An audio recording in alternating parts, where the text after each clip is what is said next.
Okay, everyone, a shocking ending to this episode, so I'll talk about the ending first. This is your spoiler warning. As I mentioned, shocking conclusion to episode 5, and it's possible I'm overreading the scene. I could be. But at the end of the episode, it seemed to me that Prince Daemon discovered evidence that Ormund Hightower is involved with witchcraft.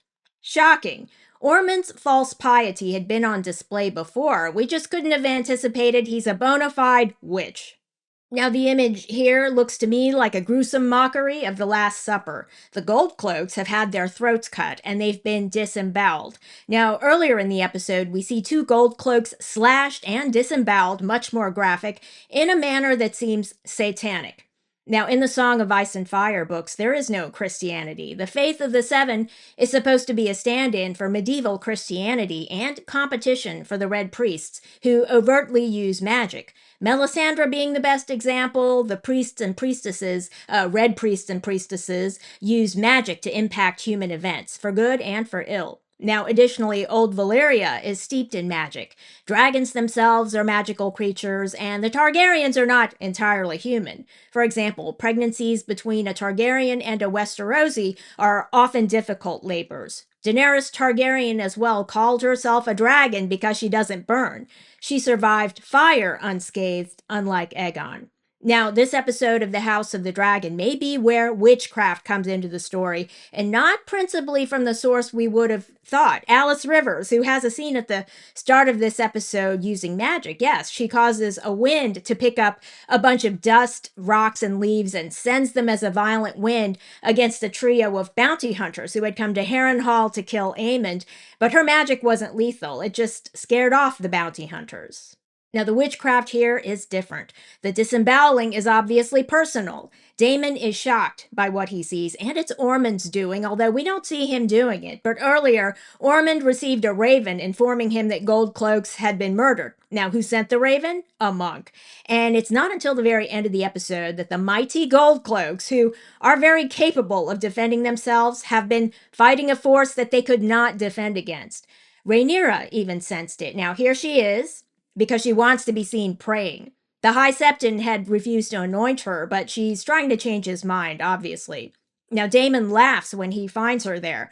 They switch to speaking in High Valyrian because people are going in and out. Rhaenyra says that her kingdom is being destroyed from within. There's a pattern and a purpose, a nameless force that she cannot pinpoint.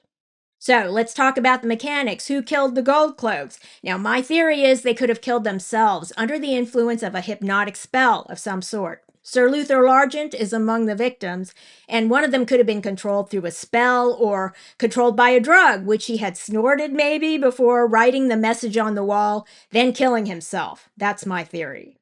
Now, Daemon, in the moments leading up to the gruesome discovery, is going through the Gold Cloak's quarters, and the voiceover we hear is from Criston Cole. Now, he and Gwaine have tried to slow the Rivermen in their march to Tumbleton, but the Rivermen beat them to Stony Sept and burned the bridge after crossing it to cut off Cole. Gwaine tells him, "We tried and failed, nothing to do but join Ormond at Tumbleton," and he offers Cole a place in service to his family at Old Town. Cole thanks him but says no. He's the greatest warrior in the realm, and he'll die as such, in nobody's service, and they'll sing songs of it. And even Queen Alicent will hear them. Now, this is heart-wrenching. What a moment when Cole says even Queen Alicent will hear songs sung about Criston Cole. Now, he's a Kingsguard, so he will never marry, but he's in love with Alicent. Cole admits it was always his intent to die on the march across the Riverlands. Now, all along, we knew Ormond was a military strategist. Earlier in the episode, he even has a conversation with Darren in which Ormond talks about Aegon's conquest and how Dorne's leader, Marya Martell, allegedly was the only woman ever to be gifted with a truly military mind. He really hates women. Now, Marya Martell, he reports, was elderly and unattractive. Her enemies even called her the Yellow Toad of Dorne, but she outwitted the OG Aegon to keep Dorne independent. When the other great houses bent the knee to Aegon, she called them traitors to the realm. And so, by the end of the episode, when Daemon is going through the Gold Cloak's quarters and we hear Criston Cole's voiceover, Cole is talking about each personage of the seven. The father, the warrior, the mother, etc. And when he gets to the crone who lights the way, we see Prince Daemon bearing a torch. So Daemon is being associated with Mysaria Martell by the TV show. Her righteousness is being imputed to Prince Daemon by the show. Now, there's a message scrawled at the scene of the ritualistic murders. Not only a mockery of the Last Supper, but the word traitors is used as if Ormund has taken unto himself the righteousness of Mysaria Martell, who used the word traitors. But Ormund isn't righteous. That's his false piety. And this episode seems to indicate, in my view, that although Aegon's conquest may have been the will of the Red God to bring the Targaryens and their dragons to Westeros, that's not to say Aegon was virtuous, or even that Mysaria Martell was virtuous, and, in any event, no one can blame Dorne for resisting. In this episode, Ormund declares Daeron to be king and has coins minted with Daeron's likeness. Now, that final scene with Daemon's discovery of the slaughtered gold cloaks shows us Ormond's plan all along was to remove Daemon from the picture. Without Daemon, how can Rhaenyra rule? Now, possibly Syrax could substitute for Daemon in making her popular with the people, but she's also hated by the nobles. So it's no surprise in this episode that while Ormond is trying to separate Daemon from Rhaenyra, Alicent is shown trying to drive a wedge between Rhaenyra and Mysaria, who's her other great protector. Now, Mysaria finds out this episode about the moon tea. Alicent tried to pour it down Helena's throat, practically. She tells her that Rhaenyra drank moon tea when she was a girl. Alicent admits to drinking moon tea herself to save herself from disgrace, she says, when she was pregnant with Kristen Cole's baby.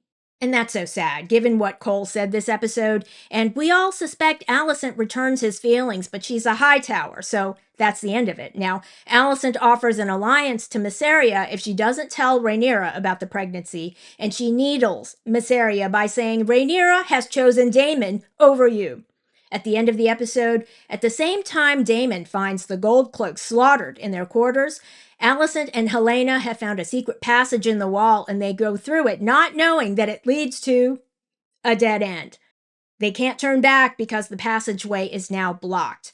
Helaena drops the lamp she's carrying, and they're plunged into darkness, which could be symbolic of the fact that Helaena, who's a seer, can no longer see.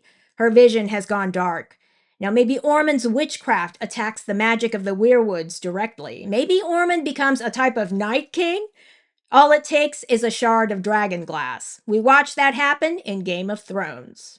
Now, meanwhile, at Rook's Rest, Larys Strong lectures Aegon, showing him some tough love, but it's not clear whether Aegon has taken it the right way. Tywin Lannister turns up alive at Rook's Rest. Now, he and Larys are arguing when the bully in charge overhears and realizes Aegon is the king. He confronts Aegon, who then brutally stabs him to death. And we get a smile from Aegon. Now, although the bully that he killed is a nasty piece of work, this is not what any of us were hoping for Aegon, but the show is revealing who he is. He's a Hightower. Now, if I were Larys, I wouldn't be using that tone of voice with Aegon. Now, Aemond, as it turns out, is at Harrenhal. He and Alice Rivers are growing close, and he even calls her mother. Although it's not stated, it seems Alice had a child or lost a child, so it seems she was a mother, and both she and Aemond are connecting with each other through loss, maybe. Now, another set of bounty hunters come for Aemond, but he dispatches them. Now, the scenes with Aemond and Aegon this episode show them talking about each other to their respective confidants, Alice and Larys. Sibling rivalry, with each believing the other to be Alicent's favorite child. Now, great scenes with Baela and Adam this episode. They're both dragon riders. They've been sent to scout where Aemond and Vhagar could be lurking. Now, Baela has taken no rest. She wants to prove herself because Jace died on her watch, so to speak, and she admits to Adam that she wanted to be a hero at the Gullet. Now Rhaenyra won't even look at her. Baela regrets her pride, and like Rhaena, she's punishing herself. Baela is barely sleeping and doesn't eat. She says she had a path that would have made her queen. Now she'll probably be married off to an ancient lord who has gold that can pay off Rhaenyra's debts. Adam says we could fly into exile if that happens. And I don't know why the TV show torments us with this type of dialogue, because the book spoiler, and here it is, the book spoiler is that Adam dies.